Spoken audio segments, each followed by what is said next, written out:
આથી જ શ્રીમદ ભાગવતમાં પ્રકટ થયેલી 10 વિધ લીલાઓનું શ્રવણ, કીર્તન અને સ્મરણ. विद्यार्थी और अध्यापक को भेद इतना ही है।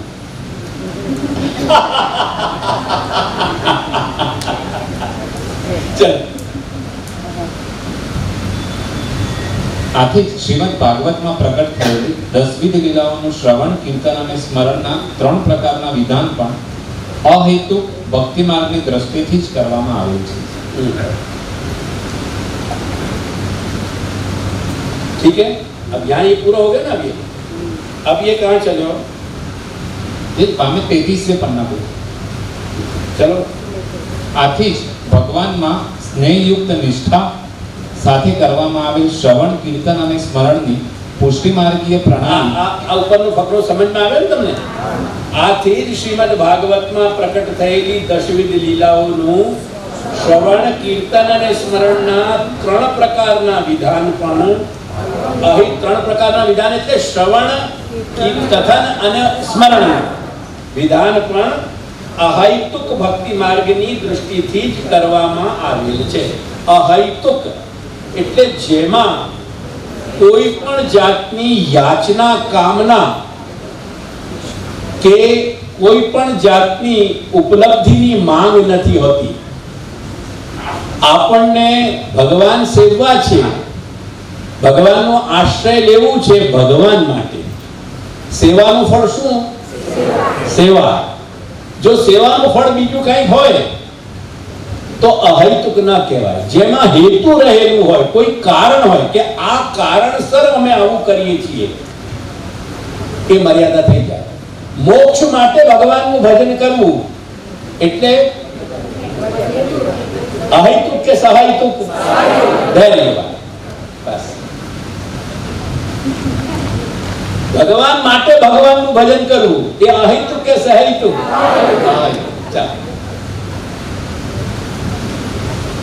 આથી જ ભગવાનમાં સ્નેહયુક્ત નિષ્ઠા સાથે કરવામાં આવેલ શ્રવણ, કીર્તન અને સ્મરણની પુષ્ટિ માર્ગીય પ્રણાલી કે કર્તવ્ય રૂપતાને સ્પષ્ટ કરતા શ્રી મહાપ્રભુ આજ્ઞા કરે છે કે ત્રિભિઃ સ્નેહે જાતે અન્યેષાં કર્તવ્યતા અનુક્ત સિદ્ધ્યે. હવે આ જે શ્લોક છે, જે વિધાન કરવામાં આવ્યું શ્રી શુક ભગવાન તરફથી કે તસ્માત ભારત સર્વાત્મા ભગવાન હરિરીશ્વર શ્રોતવ્ય કીર્તિતવ્યશ્ચ સ્મર્તવ્યશ્ચેચ્છતા ભયમ. આ વાક્યમાં જે પ્રશ્ન કરવામાં આવી છે ત્યાં કે અહીંયા તો નવ ભક્તિના ફક્ત 3 જ પાસા કહેવામાં આવ્યા, પછી 6 પાસાનું શું? એ 6 પાસાની સિદ્ધિ કેવી રીતે થાય? શ્રવણમ, કીર્તનમ, વિષ્ણુ સ્મરણમ, પાદ સેવનમ, અર્ચનમ, વંદનમ, સખ્યમ, દાસ્યમ, આત્મનિવેદનમ. એ 9 જે પાસા છે, એ 6 પાસા કેવી રીતે સિદ્ધ થાય એના માટે શ્રી મહાપ્રભુ આજ્ઞા કરે છે. પંક્તિ જુઓ. ત્રિભિઃ, આ 3 વડે જ, એટલે કે શ્રવણ, કીર્તન અને સ્મરણ, આ જો સ્નેહથી, આ પ્રેમ સહિત જો થવા લાગશે તો જે અન્ય 6 છે એની પણ કર્તવ્યતા વગર કહે સિદ્ધ થઈ જાય. એ શ્રી મહાપ્રભુનું વચન. ચાલો, આ કારણથી વિધાન વાક્યમાં યોજાયેલ સંસારના ભયની નિવૃત્તિ અને વિધાન વાક્ય એટલે તસ્માત ભારત સર્વાત્મા, એ વિધાન વાક્ય. એ પુષ્ટિ માર્ગીય વિધિ છે, મર્યાદા માર્ગીય વિધિ નથી. એ પુષ્ટિ માર્ગીય વિધિ છે. એવું ભક્તિહંસ નામના ગ્રંથમાં શ્રી ગુસાઈ બાવાની ટીકા ઉપર, શ્રી શબ્દો ઉપર શ્રી પુરુષોત્તમજી મહારાજે આપણને એવું બતાવ્યું છે કે આ વિધિ એ પુષ્ટિ માર્ગીય વિધિ છે. વિધિ એટલે કરવાનો આદેશ. ચાલો, ભયની નિવૃત્તિ અને અભય પ્રાપ્ત કરવાની કામના, આ બંને હેતુ ગૌણ રૂપથી મુખ્ય હેતુની સાથે અંગઅંગી ભાવને પ્રાપ્ત કરી લે છે. સમજાયું? જો કે ભગવદ આશ્રયના કારણે શરણાગત, જો ફરી સમજી લો. તસ્માત ભારત સર્વાત્મા ભગવાન હરિરીશ્વર, આ જે વચન છે ને, એના પહેલા જે પ્રશ્ન આવ્યો છે, એટલે પરીક્ષિત જ્યારે પ્રશ્ન કરે છે કે સામાન્ય રીતે માનવે મનુષ્ય શું કરવું જોઈએ જીવનમાં એના સાચા કર્તવ્યની રીતે, અને જે મરવાની સ્થિતિમાં છે, જે મરણાસન્ન છે, એને શું કરવું જોઈએ, એમાં શ્રી શુક ભગવાને 1 થી લઈને 14 સુધીના જે શ્લોકો છે એમાં સૌથી જે આ પ્રશ્નનો પહેલો ભાગ છે ને એના વખાણ કર્યા. તેથી ત્યાં કહેવામાં આવે છે વરિયાન એશ, આ તારો પ્રશ્ન હે રાજન, આ તારો જે પ્રશ્ન છે એ ખૂબ વરિયાન, એકદમ શ્રેષ્ઠ કોટીનું છે. 14 શ્લોકોમાં એની પ્રશંસા કરીને એની વ્યવસ્થા કરી. એમાંનો જ 5મા નંબરનો આ શ્લોક છે, તસ્માત ભારત સર્વાત્મા ભગવાન હરિશ્વર. ખ્યાલ આવી મારી વાત? જ્યારે એને પરીક્ષિતે પૂછ્યું કે સામાન્ય રીતે મનુષ્યનું શ્રેષ્ઠ કર્તવ્ય શું અને મરણાસન્ન વ્યક્તિનું કર્તવ્ય શું, આ 2 પ્રશ્ન થયા. આ 2 પ્રશ્નના પહેલા, એટલે આ પ્રશ્નનો પહેલો ભાગ જે છે કે સામાન્ય રીતે માનવનો ઉત્તમ કર્તવ્ય શું, એની પ્રશંસા પહેલાથી 14 શ્લોકો સુધી ભગવાન શુકદેવે કરી. ખ્યાલ આવી આટલી મારી વાત? એમાંનો 5મા શ્લોક ઉપર આ બધી ચર્ચા આપણી 2 દિવસથી ચાલે છે. તસ્માત ભારત સર્વાત્મા, એ 5મો. Is it clear? આટલી વાત ક્લિયર થઈ ગઈ ને? તેથી સર્વાત્મા એટલે મનુષ્ય વાસ્તવમાં શું કરવું જોઈએ એ બાબતમાં છે, એ એનો અંગી પ્રશ્ન છે, એટલે મુખ્ય વાત છે. અને મરતી વખતે મરણાસન્ન વ્યક્તિએ શું કરવું એ અંગરૂપ પ્રશ્ન છે. કહેવાનો મતલબ એ છે કે મનુષ્યનું સાચું કર્તવ્ય શું એ પ્રધાન પ્રશ્ન, અને મરણાસન્ન વ્યક્તિનું કર્તવ્ય શું તે ગૌણ પ્રશ્ન. આ અંગી ભાવની વાત થઈ. નહીં તો સમજાતું નહીં તમને. હવે ખ્યાલ આવી મારી વાત? વાત સ્પષ્ટ થઈ કે નહીં? ચાલો એક છે ક્વેશ્ચન છે કે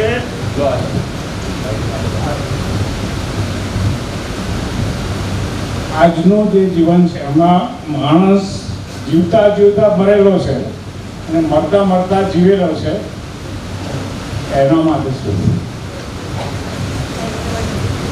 એ અસલમાં આ પ્રશ્નમાં જ છે, આનો જવાબ છે. પણ એ હું તમને સમય મળે તો આપું. પહેલા મારું આ નેરેશન એક વખત કમ્પ્લીટ થઈ જવાનું, નહીં તો આ નેરેશન મારું અટકી જશે અહીંયા. કેમ કે હજી મને મુદ્દાના એક 5-7 શ્લોકોનું અનુવાદ આ બધા સુધી પહોંચાડવાનું છે. સોરી ટુ સે, હા હું કહીશ.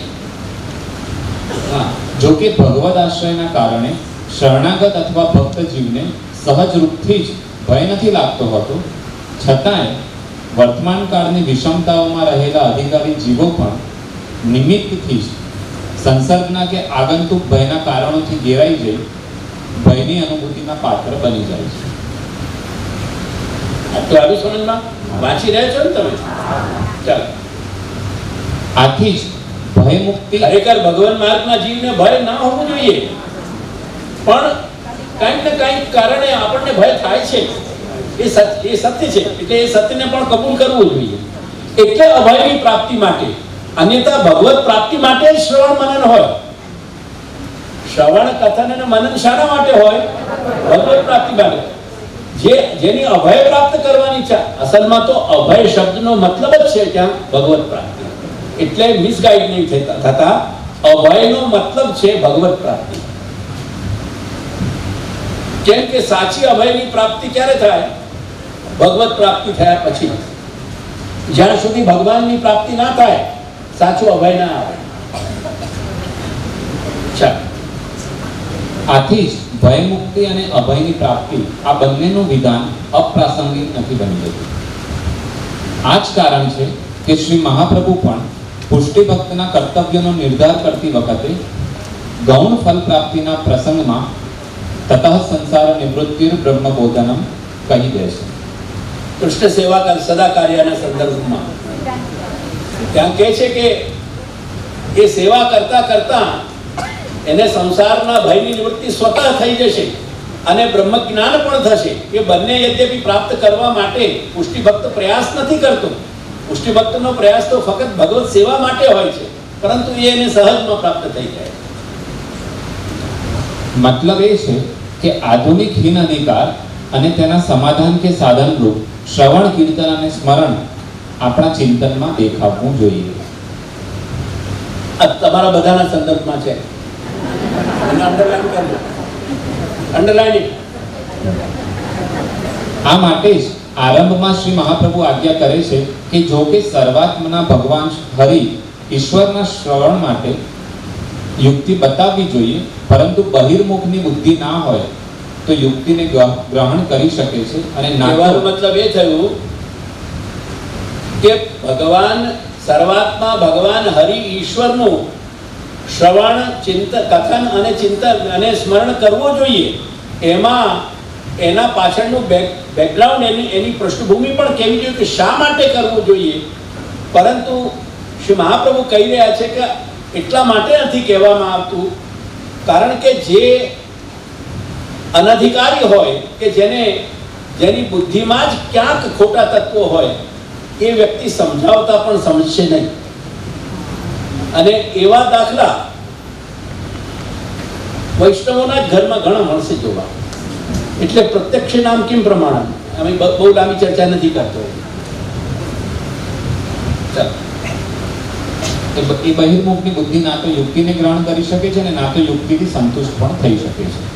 આથી જ અહીં પોતાના આંતર સ્વભાવથી જે શ્રવણ, કીર્તન અને સ્મરણનો અધિકારી છે, આંતર સ્વભાવથી એના બીજ ભાવના કારણે, ખ્યાલ રાખજો,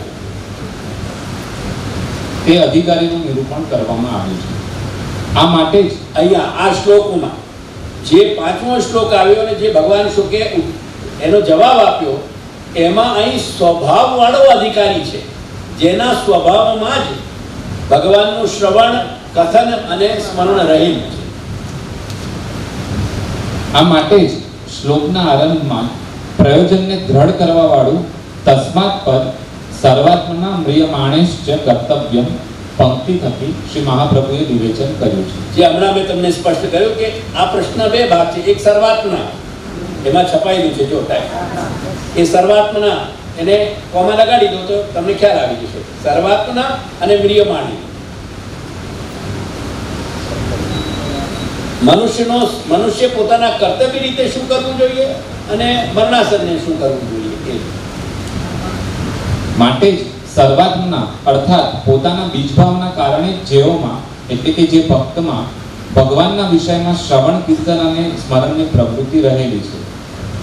આથી જ આ શ્રેણીમાં આવેલ મનુષ્ય શ્રીમદ ભાગવતના શ્રવણનો મુખ્ય અધિકારી બની જાય છે. જેને સ્વાભાવિક રીતે જેને શ્રવણમાં, કથનમાં અને સ્મરણમાં રુચિ હોય, એટલે કે સેવા અને શરણ માર્ગમાં રુચિ હોય, એ આપણા ત્યાં અધિકારી છે, એનો એ મતલબ થયો. ચાલો. તેથી હે ભારત પરીક્ષિત, જેઓ અભયને ઈચ્છે છે તેઓએ તો સર્વના આત્મા ભગવાન શ્રી હરિ કે જે ઈશ્વર છે તેમનું શ્રવણ, કીર્તન અને સ્મરણ કરવું. હવે આ ચારે પદ જે ભગવાનના વિશેષણ આપ્યા અહીંયા અને નામ આપ્યા, સર્વાત્મા, ભગવાન, હરિ, ઈશ્વર, એ ચારેનું મતલબ પણ શ્રી મહાપ્રભુએ સ્પષ્ટતાથી બતાવ્યું છે. પણ સમયની સીમાના કારણે હું કહી શકતો નથી. પણ એ ચારે પણ સાર્થક શબ્દો છે, વિના કારણે નથી આવ્યા, કારણસર આમાં ભાગવતમાં પ્રગટ થયા છે. એટલું સ્મરણ કરી રાખે. ચાલો. તેથી જ બીજા સ્કંદના અર્થાત સાધન સ્કંદના પ્રારંભમાં જ પ્રથમ સ્કંદમાં નિર્દેશ કરાયેલ અધિકારીના સંદર્ભમાં આવા અધિકારીઓએ શું કરવું જોઈએ તે પ્રમાણેની કર્તવ્યતાનું નિરૂપણ કરાવનાર શ્રીમદ ભાગવતની 10 વિધ લીલાઓનું શ્રવણ, કીર્તન અને સ્મરણ સાધન કે કર્તવ્યના રૂપમાં કહેવાયેલું છે. ક્લિયર? સમજાય છે ને? ચાલો. આ સંદર્ભમાં શ્રવણ પ્રધાન, કીર્તન અને સ્મરણના આ સાધન કે એટલે કીર્તન અને સ્મરણની પ્રધાનતા એ પણ રહેલી છે, છતાંય સૌથી વધારે પ્રધાનતા જે છે શ્રવણની છે. કેમ કે શ્રવણ વગર શ્રવણે કથન અને સ્મરણ બંને થઈ શકતા નથી. આ સાધન કે કર્તવ્યના 10 અંગોને પણ જાણી લેવા જોઈએ. સૌપ્રથમ તો શ્રવણનું વિધાન વિષયના સાપેક્ષ હોય છે, માટે શ્રવણ કરવા યોગ્ય વિષય 10 વિધ આ લીલાઓ બધું તમને અત્યારે કહી ચૂક્યો છું એકંદરે હું, એને રિપીટેશન થાય છે એટલે સમજવું, તમારા સમજમાં આવવું જોઈએ એટલે ખ્યાલ રાખજો. માટે શ્રવણ કરવા યોગ્ય વિષય 10 વિધ લીલાવાળા શ્રી ભગવાનના સ્વરૂપના બંને આયામ કે પાસા જે સ્થૂળ અને સૂક્ષ્મ પ્રથમ 2 અધ્યાયમાં પ્રગટ થયા છે. ક્લિયર? આ માટે વક્તા અને શ્રોતા બંને જ જો પ્રસન્ન અને સ્થિર ચિત્તવાળા નહીં હોય તો ના તો તેમને કથન કરી શકાશે અને ના તો તેઓ શ્રવણ કરી શકશે. આ જ કારણથી શ્રોતા અને વક્તાની પ્રસન્નતાનું નિરૂપણ ક્રમશઃ 3જા અને 4થા અધ્યાયની કથા લીલામાં આવેલું છે, કરવામાં આવ્યું છે. આગળના ચરણમાં સ્વાભાવિક છે કે કથન અને શ્રવણનો વિષય અસ્તિત્વમાં કેમ આવ્યો.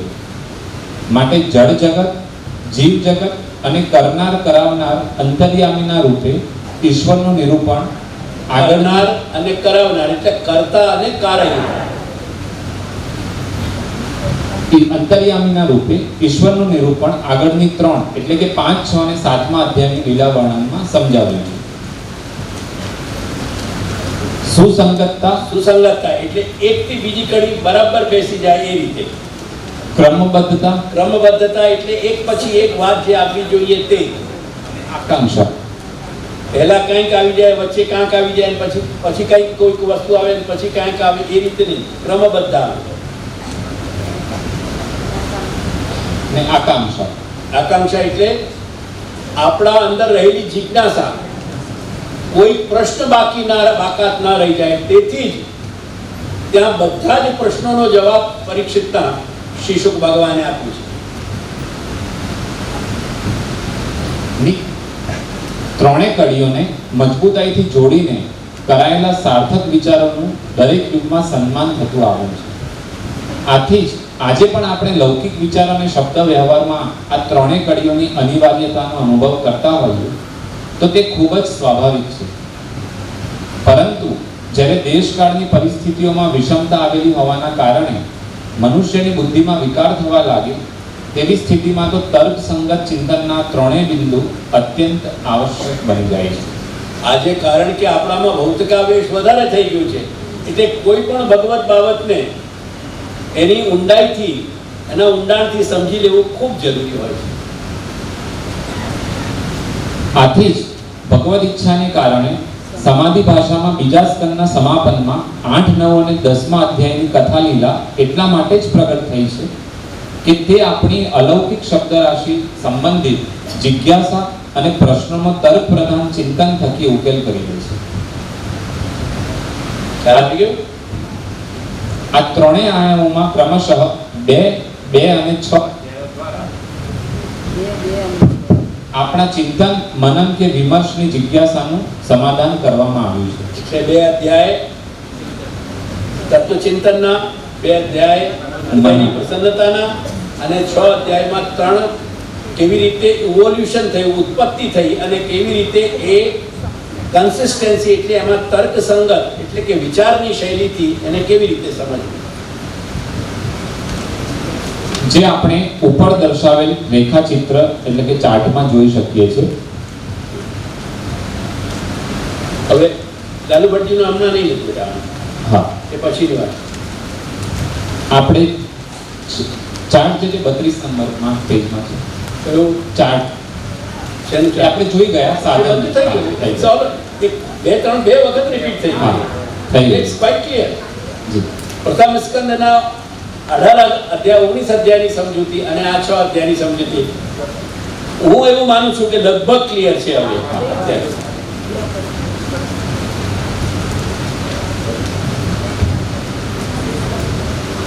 કોપી તપાસવાની વાત છે ખાલી. આ શ્લોક આ બધાને કરો પેલા થોડા બધી જગ્યાએ આપી દો. એટલું બધું બધી જગ્યાએ દાદલ ના ક્રિએટ થાય. દરેક જગ્યાએ થોડા લીફલેટ આપો જે દરેકને મળે.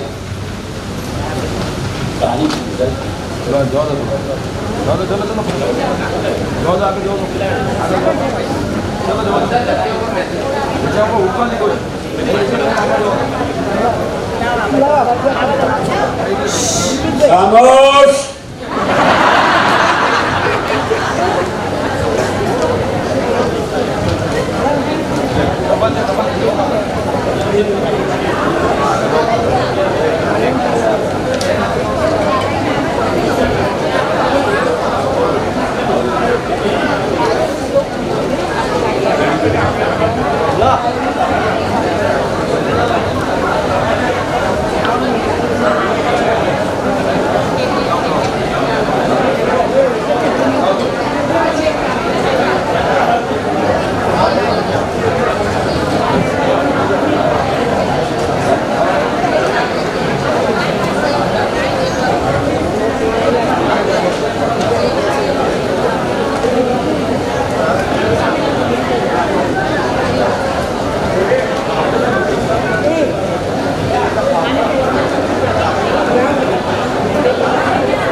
Vai, tá.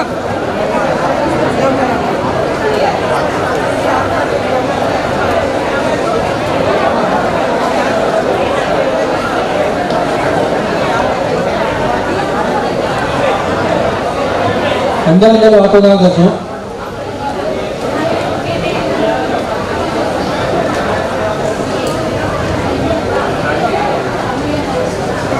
આજે આ હોલની એક મર્યાદાના કારણે, જગ્યાનો જે અભાવ હતો એના કારણે કેટલાક સેવક વૈષ્ણવોને નીચે બેસવું પડ્યું છે. એટલે કે એમને સ્ક્રીન દ્વારા સન્મુખતા મળી જ રહી છે, પણ કદાચ આ મર્યાદાના કારણે એમને કંઈ પણ દુઃખ થયું હોય તો એ અમે એના માટે દિલગીર છીએ. અને એ બાબત માટે ખરેખર તો અમારે એવો પ્રયત્ન કરવો જ જોઈએ કે કોઈ પણ સેવક વૈષ્ણવને કોઈ દુઃખ ના પહોંચે. એક મિનિટ બધા શાંતિથી સાંભળી લો. વ્યવસ્થાના ભાગરૂપે હોલમાં બધાનો સમાવેશ કરવા માટે તેમજ અશક્ત વૈષ્ણવને ઉપર હોલમાં સન્મુખતા મળે તે હેતુથી પ્રયત્ન કરવા છતાં કદાચ અમુક સેવક વૈષ્ણવોને અત્યારે નીચે, એટલે કે આ હોલમાં નથી, જે નીચે બેસી રહ્યા છે, એમને જો દુઃખ થયું હોય અથવા સન્મુખતા ન મળી શકી હોય તો એના માટે અમો સૌ કાર્યકર્તાઓ તરફથી માફી માંગી રહ્યા છું. અને કોઈ પણ સેવક વૈષ્ણવને દુઃખ થાય એવો વ્યવહાર કરવો તદ્દન અનુચિત છે, જેના માટે અમે માફી માંગી રહ્યા છીએ. પણ આપણી મર્યાદા છે આ હોલના કારણે, એટલા માટે.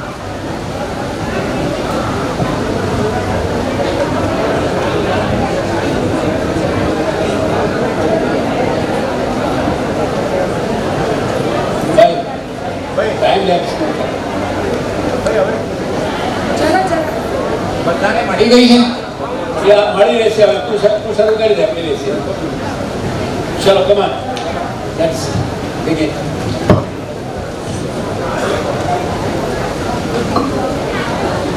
જે લોકોને મળી ગયો છે પત્ર, એ લોકો એનું વાંચન પ્રારંભ કરે, બાકી મળતું રહેશે. નીચે મોકલ્યા. હા, મોકલ્યા.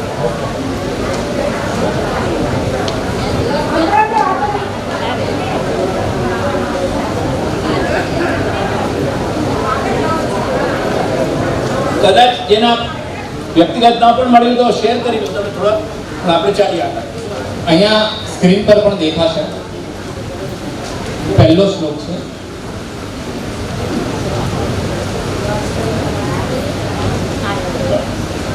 વાસ્તવમાં લોકસ્તુ ભૌતિકઃ પાશઃ. આ શ્લોકો હું ફરીથી કહું, કાલે પણ મેં કહેલું તમને कि ये सारे श्लोक जो हैं वो वर्तमान परिस्थिति में हम अपने आत्मधर्म को कैसे व्यवस्थित रूप से को पालन कर सकें, स्वीकार करके भक्ति या प्रपत्ति शरणागति और वहाँ में भी जो कुछ भी श्रवण कथन मनन चिंतन इत्यादि को जो विषय है, जहाँ में सब सुप्रधान श्रवण है, बिना श्रवण के कोई गति नहीं है, वह को ही मैंने अपनी दृष्टि में रख के ये वर्तमान समय में अपने घर के सेवकन को, सेवक वैष्णव को क्या करना चाहिए, क्या विचारना चाहिए, वो मैंने हमें सब निरूपण किया है। यानी आपको गंभीरता से सुनियो। और आज इतना एजेंडा मैं कम से कम पूरा करना चाहूँ, क्योंकि अपने दो स्कंधन की जो रूपरेखा होती, मैं आपको डिटेल में तो नहीं कह सका हूँ, पर रूपरेखा जितनी भी आई है वो पर्याप्त है। वासु तुमको पर्याप्त समझ भी मिली होगी। अब आगे जब भी काम शुरू करना होगा, जब भी अपन को श्रवण का अवसर आवे, तब यहीं से अपन फिर या को आगे बढ़ा सकेंगे। जो बहुत सारे लोगों की इच्छा आती कि यही तरीका से 12 स्कंदन की रूपरेखा पूरी होए, वो एक अलग विषय है। अपन मनोरथ रखें, दादाजी को पूरा करें, परंतु या वक्त वर्तमान स्थिति में अपने घर के सेवक वैष्णवन को एक संतुलित जीवन जीने के लिए मेरी दृष्टि से क्या योग्य है, वो बात मैंने यहाँ में समझाई।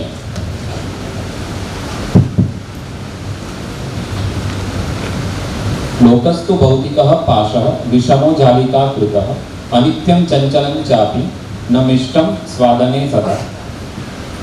વાસ્તવમાં સમસ્ત લોક સર્જન ભૌતિક રીતે જાણવું તો અશક્ય છે જ, અને તેથી તેની જટિલતાને તો આપણે નથી જ સમજી શકતા।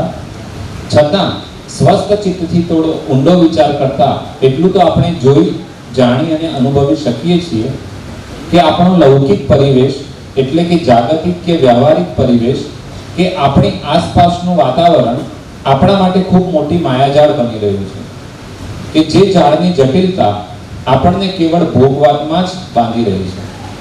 અગેન પુનઃ તમને એક ધ્યાન અપાવી દઉં, આ માત્ર લેખન નથી, મારા અનુભવો છે, મારું ઓબ્ઝર્વેશન છે, અને એને જો ગંભીરતાથી તમે વાંચશો અને એનો વિચાર કરશો અને એને આજની રિયાલિટી સાથે તમે એની કડીને જોડશો તો જ તમને એની ગંભીરતાનો ખ્યાલ આવશે। નહીં તો માત્ર આપણે કોઈ પણ લેખ વાંચી જઈએ છીએ એ રીતે જો આપણું એટીટ્યુડ હોય તો આપણે અહીંયા એનું સમાપન કરી શકીએ છીએ।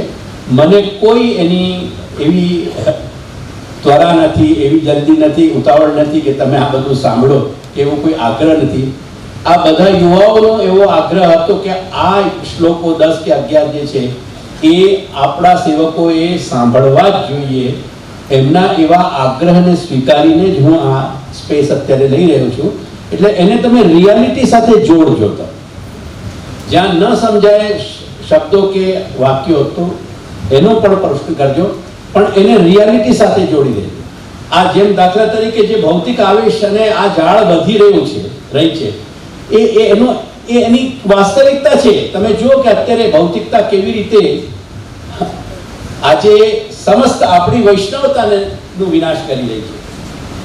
आज वैष्णव के घर में ये भौतिकता और भोगवाद वैष्णवता को बिल्कुल तिरोधान कर रहे हैं, तिरोहित हो रही है। ये सत्य है, या को स्वीकारो और फिर समझो आप। यानी यहाँ में जो भी लिखी हुई बातें हैं उनको गंभीरता से स्वीकार समझिए। આ વધતી જતી લૌકિકતા, વધતો જતો ભોગવાદ એટલો વિષમ બની રહ્યો છે, તેમાં એટલી ઊંચ નીચ આવે છે કે કોઈ સ્થિરતા જળવાતી નથી। જેવી રીતે કરોડિયાની જાળમાં માખી મચ્છર નાના જીવજંતુ ફસાઈ જતા તે જાળમાંથી નીકળી શકતા નથી, તેમ આપણે પણ આપણી આ ભોગવાદની લૌકિકની જાળમાં એવા ફસાઈ ગયા છીએ કે તેમાંથી નીકળી શકતા નથી। જો પોતાના પ્રત્યે તમે પોતે ઈમાનદાર બનીને વિચારશો તો ઉપર કહેલી આ વાતને તમે નકારી તો નહીં જ શકો।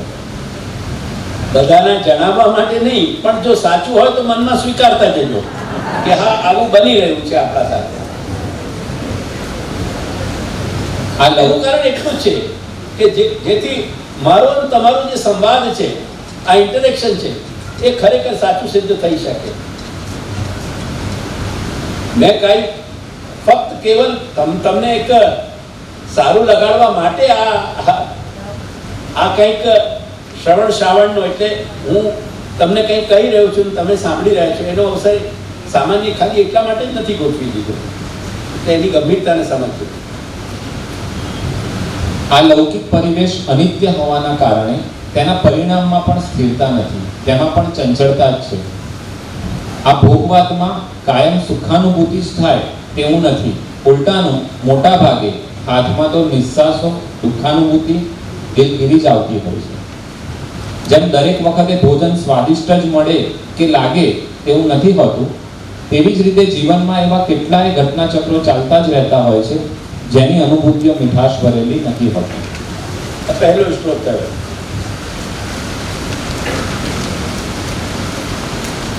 જાનંતુ જટિલમ તંત્રમ સછિદ્રો ન વિધિર્ભવે ભવતુ તેન યદ્ભાવ્યમ વ્યુહો નિરંતરા ગતિ. માટે કરોડિયાની ઝાડ જેવા આ જટિલ તંત્રને તમે સમજી લો, કારણ કે પ્રારબ્ધ કે ભાગ્ય કે હોનારત તે હોનારત કે બનાવની દ્રષ્ટિએ આપણને વિધિના વિધાનમાં ફેરફાર કરવાનો સહેજ પણ અવકાશ આપતો નથી.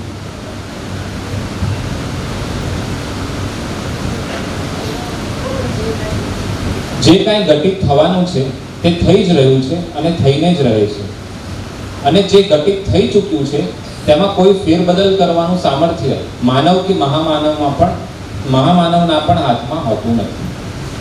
તેથી જ આ રીતે જગતની ગતિ ચાલ્યા જ કરે છે.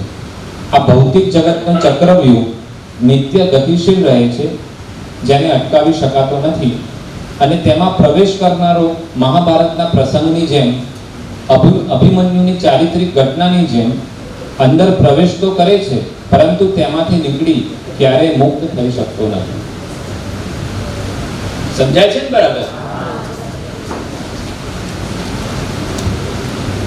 વિષાદમ હૃદિ સંતજ્ય જીવતાત સુખમ સદા વૃથા હિ ઘર્ષણમ ત્યક્ત્વા ક્લેશં ચ માનસમ ત્યજેત.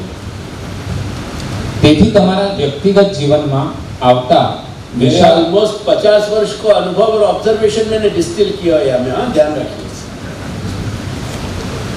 संस्कृत में श्लोक यालिए मैंने बनाए नहीं तो मैं सीधो गुजराती लिखता हूँ, पर वो लेखन यालिए मैंने किया है कि भविष्य में इतिहास में भी ये प्रमाण रहे कि श्री दादाजी के घर में 500 वर्ष से आज भी पांडित्य परंपरा जीवंत रूप से विद्यमान है. गोकुल कोई बात का दिखाव करने के लिए नहीं किया है, इतना ध्यान रखिए. તેથી તમારા વ્યક્તિગત જીવનમાં આવતા વિષાદ કે ઊંડા માનસિક ક્લેશને પૂર્ણતયા તમારા મનમાંથી હૃદયમાંથી નીકાળી સુખદ જીવન જીવવાનો માર્ગ સારી રીતે અપનાવી લો.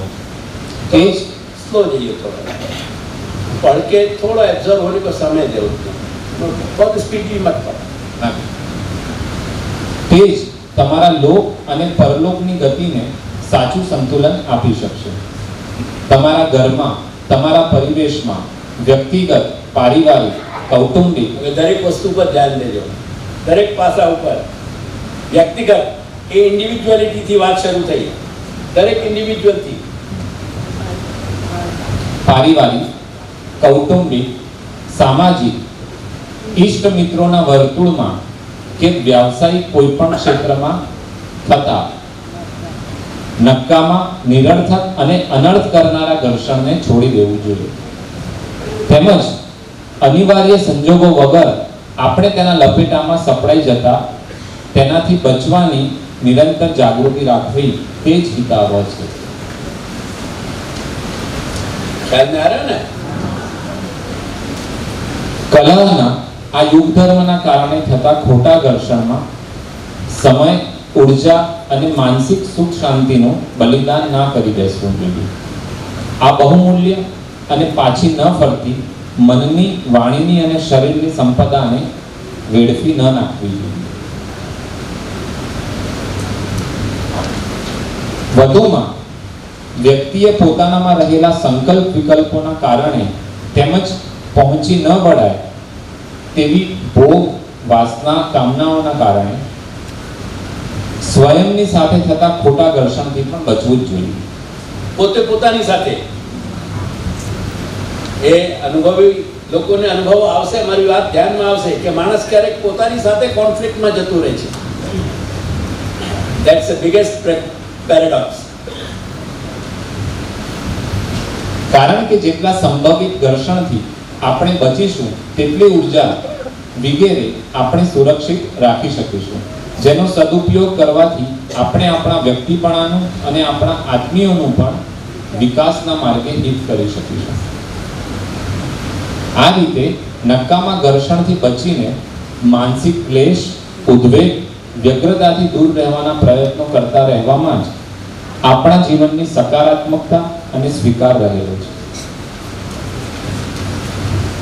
ठीक है, चले आगे. ચોથો શ્લોક. સ્વજગતિ પરે રેખા સૌમિત્રેશ્ચ નયેત પ્રધીઃ તેનૈવ સ્વાત્મધર્મત્વં કલહ દૂષિતે સ્થલે.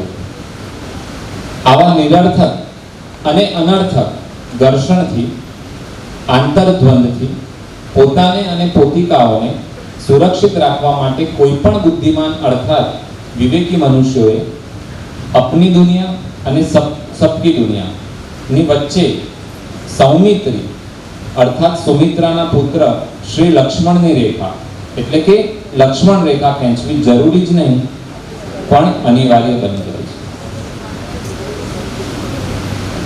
જીવનમાં કેટલાક એવા ઘટનાક્રમ બનતા હોય છે કે જ્યાં ન ઈચ્છવા છતાંય મનુષ્યને ઘર્ષણમાંથી પસાર થવું જ પડે છે.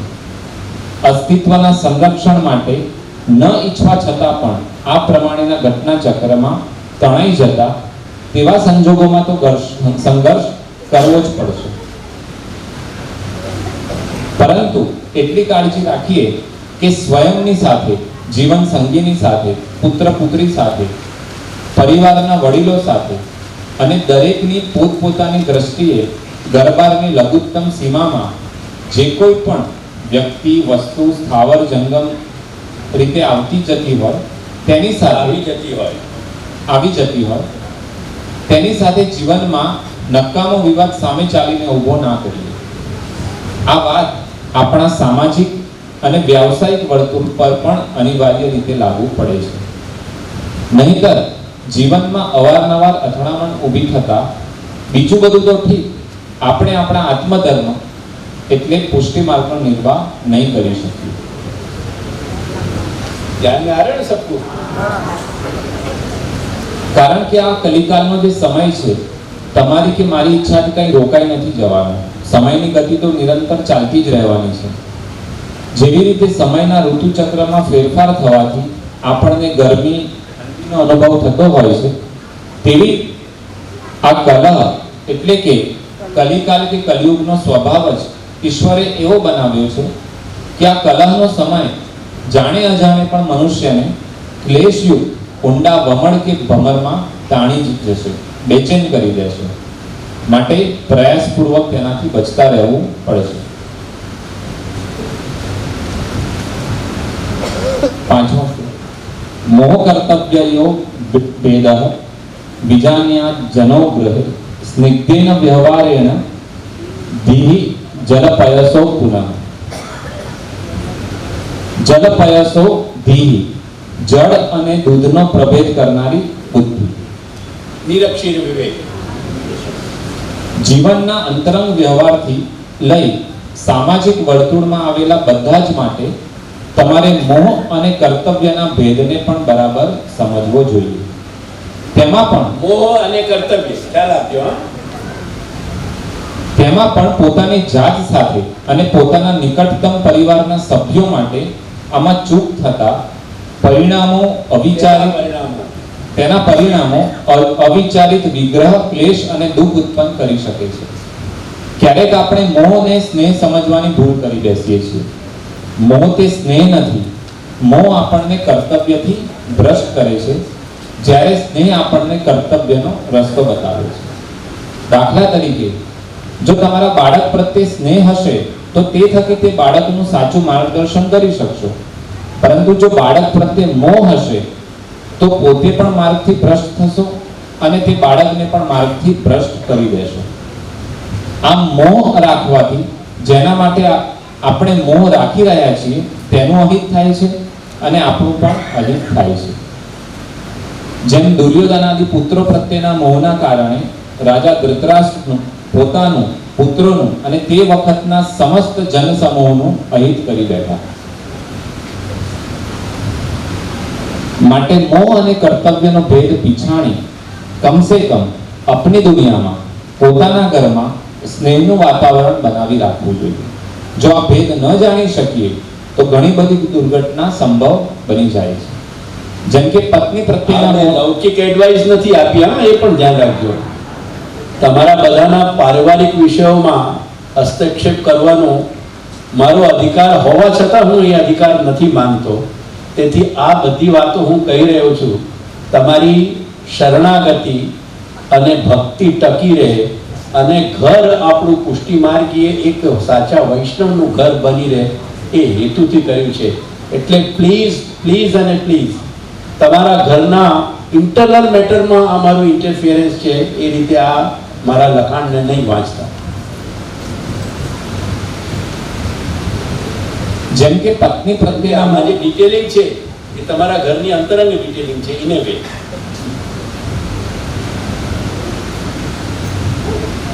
જેમ કે પત્ની પ્રત્યેના મોહના કારણે તમે ક્યારેક માતા પિતા પ્રત્યે અન્યાય કરી બેસશો, તેવી જ રીતે જો માતા પિતા પ્રત્યેનો વધુ મોહ હશે તો કદાચિત પત્ની પ્રત્યે અન્યાય કરી બેસશો. આવી જ રીતે તમારા સમસ્ત આત્મીય સંબંધોમાં આ વાત લાગુ પડે છે. તેથી ખૂબ જ સ્પષ્ટ રીતે સમજી લેજો કે સ્નેહ હિતકારી સંયમ અને અનુશાસનને સર્જાવે છે, પરંતુ મોહ બુદ્ધિને આંધળી બનાવી તેમજ ઇન્દ્રિયોમાં આવેશ ભરી તમને અને તમારા આત્મીયોને વિનાશકારી માર્ગે લઈ જવાનું પૂરતું સામર્થ્ય ધરાવે છે.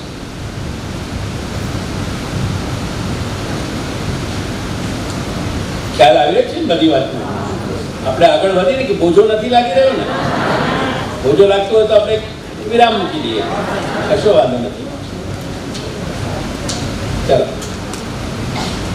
છઠ્ઠો શ્લોક છે લાલને તાળને સ્વેષુ. હા, રહી ગયું ભાઈ.